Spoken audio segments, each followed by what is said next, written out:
Ukraine forces have either eliminated or severely wounded 2% of all Russian men, aged between 20 and 50. Puts this 606,000 Russian casualties in a different perspective. And Kyiv forces have destroyed 5,000 tons of ammunition last night in the Russian oblast of Voronezh, which is right here next to the Ukraine border, and it is one of Russia's key staging grounds for launching air and missile attacks. Russian glide missiles have been destroyed in the Lipetsk region. They're not the most sophisticated weapons Russia has by far. I mean, they're not as maneuverable as cruise missiles. Planes literally just launch them, drop them, and then they glide down to their target. Because Ukraine troops have been doing such a good job destroying Russian air defense, their airfields, and their munition storages, it means that Kharkiv and Kursk are not as bombarded by Russian artillery and other weaponry as they would be. There are still 3,000 Russian soldiers in the entire Kursk Oblast that are surrounded and cut off from any hopes of reinforcement. Russian servicemen have actually started defecting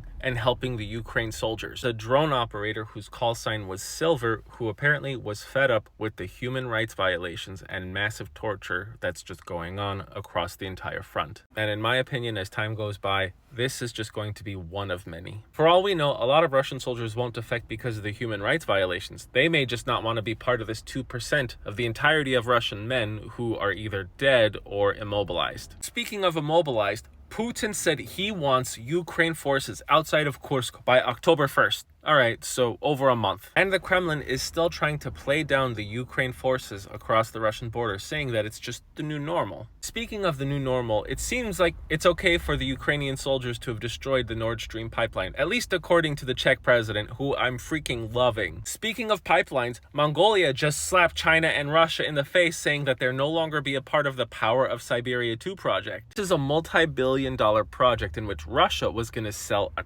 ton of its natural gas to China, but that pipeline had to go through Mongolia. Now that Mongolia is not playing ball, Russia loses that huge source of revenue that it needed to keep this war going. Speaking of awesome, yesterday Ukraine celebrated its Flag Day, August 23rd, in which they recognized the emergence of the blue and yellow. The flag is over 1,000 years old, but it was once again raised in 1848 during the Spring of Nations. It was then that it was established as the flag of the Ukrainian people. And it was the flag that once again emerged as the Soviet Union collapsed. In 1991, the people of the USSR made it clear that they had enough with communism. Even though the record said that they voted overwhelmingly to stay in the USSR, the hardliners tried to throw a coup of the Soviet government just to keep communism intact. It was after this coup attempt where the Ukraine flag was able to fly free again. And shortly after this coup took place, after the first vote which said they support communism, it was an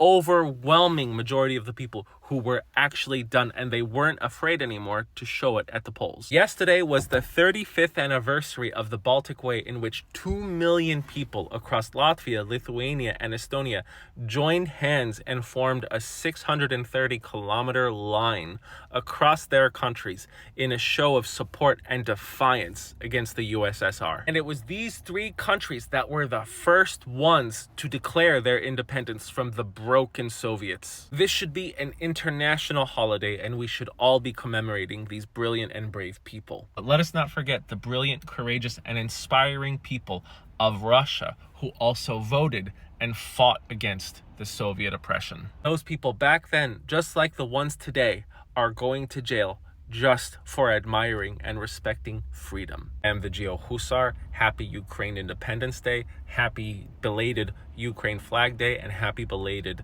Baltic Way Day. Thanks for watching.